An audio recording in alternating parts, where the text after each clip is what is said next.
Hello, fellow preppers. 'Tis I, the Rumpled One. It's Monday, January the 18th. The year is 2021. Day 62, Oregon lockdown. We're under extreme lockdown. Businesses are closed. Have to carry out at restaurants. So that's what we're enduring here on the southwestern Oregon coast right now. It's kind of grim out there. I had our prepper meeting on Saturday, and I posed a question to the group. And we went around and everybody put in their 2 cents. And the question is, given the present economic, social, political atmosphere that we're in, what do you think is the worst case scenario, the best case scenario, and the most likely scenario in our, foreseeable future? Now, the most likely scenario doesn't have to be the best case or worst case. And I'll tell you what mine are in a later video, but I'd like to hear from you first. I don't want to influence your decisions. So, I would really like to know what you think each one of those scenarios, what we could expect. There's some interesting answers we had. Some of the things I hadn't thought of. It's like, wow, yeah, that could happen. So, I want you to put your thinking caps on and get back to me. The other thing I want you to ponder is, if you had the job of securing the United States Capitol, the building where Congress, the House and the Senate meet, it was your job, and you looked out and you saw thousands of people there, and you knew that your force is maybe in the dozens, maybe 100. I don't really know how big the force is. And it's your job to protect the Capitol building and the occupants of the building and the belongings in the building. Wouldn't you,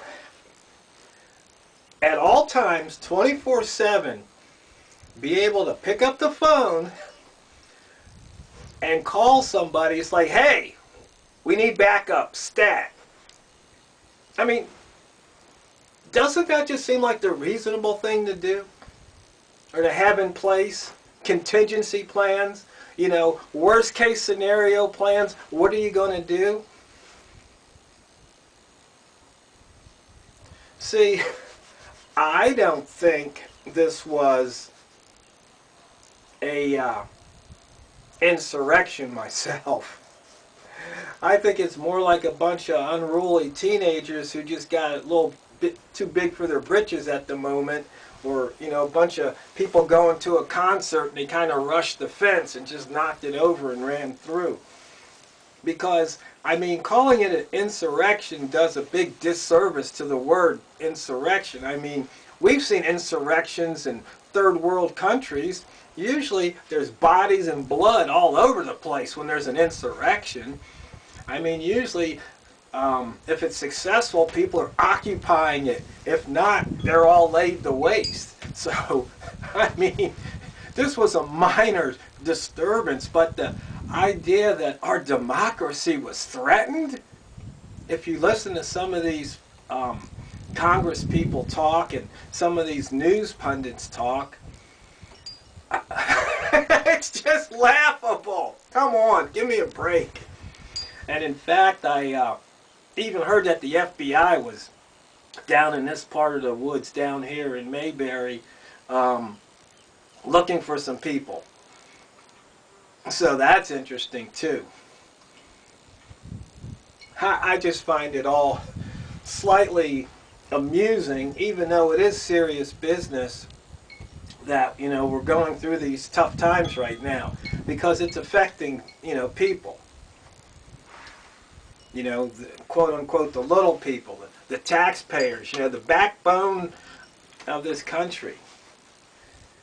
And I think they're almost pushing us to a breaking point. For what ends? I guess they want to have that new world order. I mean, gasoline prices are going up. You know, I think Biden wants to see gasoline prices somewhere around $4 or $5 a barrel. Wants to shut down the pipeline. What else? Oh, you know, just pretty much kind of making a mess of things as far as I can see. But maybe we'll get that stimulus check and everybody will be happy. I mean, you know, people can get bought off pretty cheap. And oh yeah, we've got all those people from, what was it, Honduras, Guatemala, somewhere. They're all coming up, moving through, wanting to come to America. And now this is interesting. What if they have COVID? Are we going to test them before we let them sneak across the border? I mean, some of this stuff is just really ludicrous. But I really would like to hear from you on those three questions, or question that has three parts, you know. For the foreseeable future, what is the worst possible scenario? Worst thing that can happen? What's the best possible scenario? And what is the most likely scenario? So, because see, if we can figure out what those scenarios are, then we can prepare for them. Because if we fail to prepare, then we're preparing to fail.